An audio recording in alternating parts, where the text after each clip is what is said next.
बिस्मिल्लाहिर्रहमानिर्रहीम। अस्सलाम वालेकुम डियर स्टूडेंट। सफ़ेद जी के अकेडमी के यूट्यूब चैनल के साथ तमाम तलबा को खुशामदीद कहते हैं। जी जनाब, आप जानते हैं कि पीपीएससी एफपीएससी के अबाउट हम आपको अपडेट करते रहते हैं।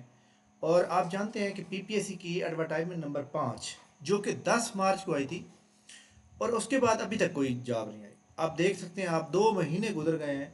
मतलब आप ये समझें कि आज 25 तारीख है, तो 1.5 महीना पूरा गुजर गया है। 1.5 महीना पूरा गुजर चुका है जनाब।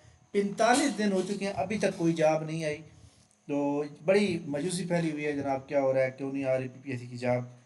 तो जनाब याद रखें कि हम जो अपनी पोस्ट बनाते हैं ना, हम ये जो एक एक्सपीरियंस के तौर पे हम बना रहे होते हैं। बाद औक़ात जो कि हम आपको बताते हैं, जैसे आपको मैं मेरिट बताता हूँ कि इतना एक्सपेक्टेड मेरिट आएगा, तो पता चल जाता है जनाब, मेरिट 19-20 के फ़र्क से पता चल जाता है। लेकिन ये जो जॉब्स आती हैं, जॉब के बारे में भी हम एक अंदाज़ा लगा रहे थे, भाई ये जॉब इस तरह आ सकती हैं और आपको तैयारी करनी चाहिए। तो ये सारी चीज़ें आपको मैं बता रहा होता हूँ।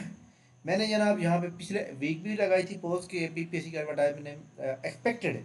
या मैंने ये नहीं लिखा कि आ जाएगी, मैंने ये कहा मुतवक्के है। इसका मतलब है हो सकता है कल ना आए, हो सकता है कल आ जाए, बट आपको उम्मीद तो रखनी चाहिए ना। पंजाब के अंदर 11 लाख बंदा है, काम करने वाला एम्प्लॉई है पंजाब के अंदर। 11 लाख में से अगर वो जो सीटें ख़त्म किए जा रहे हैं, उसको पंजाब असम्बली में जो है नोटिस हो गया है, वो वापस हो जाएंगी और उसको ख़त्म नहीं किया जा सकेगा। तो इसलिए सीटें आएंगी। अगर इनकी कुछ ख़त्म भी हो जाती है तो उससे कोई फ़र्क नहीं पड़ने वाला। दर्ज तारों की ख़त्म हो जाती हैं, फ़ायदा जो काम हम एक पीएन से करवा देते, तो वो हमारा कंप्यूटर कर रहा है, जो डिस्पैचिंग वाला काम ऑनलाइन ईमेल के जरिए हो जाता है, तो फिर हमें ज़रूरत ही नहीं है उसकी। तो जनाब वीडियो को लाइक करें। हम बात करेंगे डिप्टी अकाउंटेंट, नायब तहसीलदार, लिटरेसी मोबलाइज़र के ऊपर, और इसके अलावा जो है कोऑपरेटिव सोसाइटी की जॉब के बारे में। तो वीडियो लाइक करें, चैनल को सब्सक्राइब करें। डिप्टी अकाउंटेंट में सिंपल बीए मांगा जाएगा, ग्रेजुएशन मांगी जाएगी किसी भी सब्जेक्ट में। और इसकी जॉब जो भी आगे एडवर्टाइजमेंट आएगी, हो सकता है वो एडवर्टाइजमेंट कल आ जाए, तो ये जॉब उसी एडवर्टाइजमेंट में आ जाएगी। ठीक है, इसमें तकरीबन 55 से लेकर 60 के दरमियान सीटें हैं। मेरिट पर ओपन मेरिट की भी हैं, फीमेल मेरिट कोटा भी हैं, और रेगुलर जॉब है। ठीक है, नायब तहसीलदार की जो जॉब्स हैं वो मैंने आपको पहले भी बताया कि इसके अंदर जनाब कौन से पेपर हो सकते हैं। इसकी पहले वीडियो बन चुकी है, और इसकी जो मतलब रिक्वेजिशन है वो पीपीएससी को नहीं भेजी गई। इसकी रिक्वेजिशन इंशाल्लाह जून में जाकर भेजी जाएगी, और डिवीजन वाइज सीटें आएंगी। और डिप्टी अकाउंटेंट का जो सिलेबस है वो तो आपको पता है कि जनाब जनरल नॉलेज का फ़ान पेपर आएगा, बस उसके बाद इंटरव्यू, आपके एकेडमिक मार्क्स रिकॉर्ड नहीं होने। और इसके अंदर डिप्टी अकाउंटेंट के अंदर उम्र जो है, मेल की 30 साल, फीमेल की 33 ईयर। नायब तहसीलदार की जो एज लिमिट है, मेल की 33 साल है, फीमेल की 36 ईयर है। और इसमें पिछली बार सिलेबस ये था कि जनाब इंग्लिश का एक पेपर था MCQ 100 मार्क्स का, और जनरल नॉलेज था। इस बार अगर तब्दीली होती है तो एक MCQ का पेपर ऐड होगा जनाब, इसका रेवेन्यू लॉ का, बाकी सेम वही रहेगा। लिटरेसी मोबलाइज़र के अंदर जनाब आपको पता है कि जॉब उनकी अच्छी खासी आने वाली है, और उनकी रिक्वेजिशन जो है किसी न किसी मसाइल का शिकार रहती है, और वो तैयार होती है फिर वो रुक जाती है, तैयार होती है वो रुक जाती है। लेकिन वो जॉब काफ़ी सारी पड़ी हुई हैं, और उनका नाम चेंज किया गया है TLO, तहसील लिटरेसी ऑफिसर। तहसील लिटरेसी ऑफिसर एक तहसील में अपॉइंट किया जाएगा, और इसमें भी काफ़ी सारी जॉब आ रही है। तो आप लोगों के लिए बड़ा फ़ायदा होगा। जिस बंदे ने नौकरी लेनी है ना, जिस बंदे ने नौकरी लेनी है ना, उसको ये इंतज़ार नहीं करना चाहिए कि जनाब सीटें आ रही हैं या नहीं आ रही, बल्कि वो जो है ना अपनी प्रॉपर तैयारी में लगा है। जिस तरह आपकी तैयारी होती है, जैसे भी होती है, आप उसके ऊपर जो है फोकस करें, और पूरी तरह से तैयारी करें। ठीक है, और आपके पास ये वाला जो जनरल नॉलेज है ना, ये जो 50% लिखा हुआ है, इसको 100% पर कन्वर्ट कर ले, यानी सब्जेक्ट में ये आपको 100% आना चाहिए। यानी आपके पास जनरल नॉलेज, वर्ल्ड मैप, सब कुछ, Pakistan study, current affair, Islamic study, और इसी तरह जोग्राफिया, basic math, English, Urdu, everyday science, basic computer, ये आपको 100% आना चाहिए अगर आप चाहते हैं कि आपकी एक अच्छी जॉब होनी चाहिए। उसके लिए आप इकरा इम्तियाज़ वालेन, और इम्तियाज़ शायद के मॉडल पेपर 2018 से 2026, और इसी तरह टेस्ट पॉइंट वेबसाइट जो है वो आपको फुल आनी चाहिए, फिर आपका काम हो सकता है। ठीक है, अच्छा जी। तो ये जनाब इंपॉर्टेंट अपडेट थी, आपके साथ शेयर करनी थी। और मैंने ये जो पोस्ट लगाई हुई है, हो सकता है वो कल ऐड ना आए, हो सकता है आज, क्योंकि हमारा कोई डायरेक्टली रब्ता तो होता नहीं है किसी के साथ, ना ही कोई इंटरेक्शन, ना ही कोई इन्फॉर्मेशन ऐसी आउट होती है पीपीएससी की जाने से। हम एक अंदाज़ा लगा रहे होते हैं। इसमें काफ़ी सारे लोगों ने अच्छे कमेंट्स भी किए हुए हैं, बैड कमेंट्स भी किए हुए हैं, कोई मसला नहीं जनाब, आपकी मर्ज़ी है। اچھا جناب، enforcement officer, audit officer, municipal affair, finance, accounting, finance editing, sale tax کے ایکٹ، ریکارڈ لیکچر بھی موجود ہیں، نوٹس بھی موجود ہیں. آپ جناب سیشن کو جوائن بھی کر سکتے ہیں. صرف ٹیسٹ سیشن کے لیے اگر جوائن کرنا ہے تو اس کی 2500 فیس ہوگی. اگر آپ نے ریکارڈ لیکچر لینے ہیں، تمام ٹیسٹ بھی دینے ہیں، تو پھر آپ کی 7500 فیس ہوگی. تو یہ جناب باقاعدہ طور پہ جو ہے میں نے یہاں پوسٹ لگائی ہوئی ہے، اور آپ اس کو جوائن کر سکتے ہیں. ایسے تمام اسٹوڈنٹ جو ایف آئی کی تیاری کر رہے ہیں، ہماری اکیڈمی کا آغاز ہو چکا ہے جناب. پہلا ریکارڈ لیکچر بھی گروپ میں شیئر کیا جا چکا ہے، پہلا کمپیوٹر کا ٹیسٹ بھی گروپ میں شیئر کیا جا چکا ہے. تمام وہ اسٹوڈنٹ جو 40 ٹیسٹ سیشن اور یہ جناب تقریباً آلموسٹ جو ہے کوئی 57 لیکچر بنتے ہیں، اس کو جوائن کرنا چاہ رہے ہیں جناب، ہمیں جوائن کر سکتے ہیں. اور لیکچر ریکارڈ ہوں گے، اور لیکچر کی جناب ٹائمنگ کوئی پیچھے سے ہم بند نہیں کریں گے، جب مرضی چاہے دیکھ سکتے ہیں.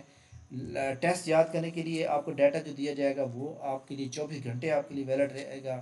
24 گھنٹے ٹیسٹ کا لنک ویلڈ رہے گا جب مرضی دیں. تو ایف آئی اے کا کیونکہ میرٹ پورا پاکستان ہوتا ہے، اس کا میرٹ بڑا ہائی جاتا ہے، اس لیے فل محنت کی ضرورت ہے. ایف آئی اے میں جناب چاہے آپ جونیئر کلرک بھی لگ جاتے ہیں نا، تو آپ ایف آئی اے کے ملازم ہیں جناب. آپ ایک ڈپارٹمنٹ ہے ایف آئی اے کا جناب. ایک پی این بھی اپنے آپ کو بڑا فن خاں سمجھتا ہے کہ بہت بڑے ادارے کا وہ مالک ہے، یا ایک بڑی اچھی پوسٹ پہ بیٹھا ہوا ہے. تو یہ آپ سمجھیں کہ یہ چاہے یو ڈی سی ہے، ایل ڈی سی ہے، سب انسپکٹر ہے، اے ایس آئی ہے، اسسٹنٹ، یہ ساری کی ساری جو پوسٹیں ہیں، یاد رکھیے گا آپ ان ساری پہ اپلائی کریں اور پوری طرح سے محنت کریں، پھر آپ جا کامیاب ہوں گے. اور یہ جو 2000 کا چلان ہے، پہلے تو گورنمنٹ کو چاہیے تھا کہ چلان ہونا بھی نہیں چاہیے تھا. غریب لوگ اپلائی کرتے ہیں، اگر چلان ہے تو کم از کم ہونا چاہیے تاکہ زیادہ سے زیادہ لوگ اپلائی کر سکیں. میں یہ دیکھ رہا ہوں کافی سارے لوگ جو ہیں وہ سمجھ رہے ہیں کہ یار میں اتنا زیادہ چلان ہے، میں ایک ہی پوسٹ پہ اپلائی کروں گا. تو خیر، ہر کسی کی اپنی مرضی ہے، لیکن ہم آپ کو بتا سکتے ہیں. ہماری اکیڈمی کی جناب اسٹوڈنٹ ہیں مقدس بھی جن کا تعلق بکھر سے ہے. یہ جناب ان کا رزلٹ آیا پی پی ایس سی کی جانب سے، اور یہ ریگولر ماشاء اللہ جو ہے سلیکٹ ہو چکی ہیں اور بکھر سے. اور یہ P P S C head office میں ان کی اپائنٹمنٹ ہو گئی ہے پی پی ایس سی کی طرف. ماشاء اللہ جی بہت بہت مبارک ہو. اور ان کا رزلٹ مطلب ان کو رزلٹ دیکھیں جی، لک ہوتی ہے. ان کا رزلٹ کب ہے؟ ان کا رزلٹ ہے 15/16 کو، 15/16 اپریل کو. اور ان کی اپوائنٹمنٹ کب ہوتی ہے؟ 21 اپریل کو. کیوں کہ پی پی ایس نکال کے آپ فوراً اپوائنٹمنٹ دیں، بندے شارٹ ہمارے پاس فوراً، مطلب 4 دن کے بعد ان کی اپوائنٹمنٹ ہو گئی. یہ کہتے ہیں قسمت کے دھنی لوگ. ٹھیک ہے، تو بڑی جناب خوش قسمت ہیں لوگ. تو یہ جناب امپورٹنٹ اپڈیٹ تھی. اور جو لوگ آج دیکھیں پی پی ایس سی نے رزلٹ آؤٹ کیے ہیں، یہ بھی آپ کو بتا دوں. اس میں جناب junior clerk board of revenue جو کہ شیخ پورہ ریجن ہے، اس میں جتنے بھی اسٹوڈنٹ ہماری اکیڈمی سے تعلق رکھتے ہیں، اس میں جناب یاد رکھیے گا ٹائپنگ اور پروفیشنسی میں جس اسٹوڈنٹ کو مسئلہ ہے، جو جن کا تعلق ہماری اکیڈمی کے ساتھ ہے، وہ فری میں پروفیشنسی کے لیکچر لے سکتے ہیں. ٹھیک ہے، اس کے علاوہ جو جونیئر کلرک لاہور ریجن ہے، اس کے اندر بھی پروفیشنسی ٹیسٹ ہے، تو وہ بھی لے سکتے ہیں. اس میں اندر آپ کو جو ہے آپ اپنے کمپیوٹر کے اندر ٹائپنگ ماسٹر انسٹال کریں، اور پروفیشنسی کے جو ہے لیکچر آپ لے کے آپ اس کو جو ہے سیکھنا سٹارٹ کر دیں انشاءاللہ. وہ پھر یہ مزے کی بات یہ ہے کہ یہ ریگولر جاب ہے، بورڈ آف ریونیو کی جاب ہے. اگر آپ یہ سلیکٹ ہو جاتے ہیں تو آپ تحصیلدار، نائب تحصیلدار کے کوٹے کے لیے بھی ایلیجیبل ہو جاتے ہیں. ٹھیک ہے جناب، تو یہ بڑی اپڈیٹ تھی آج کی. اور پی پی ایس سی نے یہ 3 رزلٹ ریٹرن آؤٹ کیے ہیں. پی پی ایس سی نے ایک فائنل رزلٹ بھی یہ دے دیا آج. اور مجھے لگا کہ شاید آج پی پی ایس سی نے کوئی ایڈ بھی دے دیا ہو، لیکن ایڈ نہیں دیا. کل کی امید رکھیں جناب، اللہ خیر کرے گا. اور اس کے علاوہ جناب میں نے آپ کو پہلے بھی بتایا ہوا ہے کہ پی پی ایس سی نے ابھی پلان نہیں کیا. پی پی ایس سی نے ابھی کوئی پلان نہیں کیا کس چیز کا. یہ جو جناب ایڈمن آفیسر ہے، انفورسمنٹ آفیسر ہے، آڈٹ آفیسر ہے، یہ میونسپل آفیسر ہے. لیکن میں آپ کو یہ بتاتا ہوں، یہ ایک ایکسپیکٹڈ ڈیٹ جو ہے وہ 16-17 مئی اور 23-24 مئی کو، یعنی عید سے پہلے ہونے کے امکانات موجود ہیں. اس لیے آپ اگر یہ ٹیسٹ سیشن جوائن کر لیں گے، ہماری اکیڈمی کو جوائن کر لیں گے، تو آپ اس میں آ جائیں گے. یہ بڑی پاورفل جاب ہیں. اور یہ انفورسمنٹ آفیسر کی 2 لاکھ کے قریب کی سیلری ہے. تو یہ ایسی کوئی جاب نہیں ہے جناب آپ کو مطلب ہے جو فوراً اتنی سیلری ملے. تو تمام وہ اسٹوڈنٹ جو ہماری اکیڈمی کو جوائن کرنا چاہتے ہیں، نیچے ڈسکرپشن میں جناب لنک دیا ہوا ہے، اور اس کو آپ فالو کر کے جوائن کر سکتے ہیں. تھینک یو ویری مچ، بہت شکریہ، اللہ حافظ.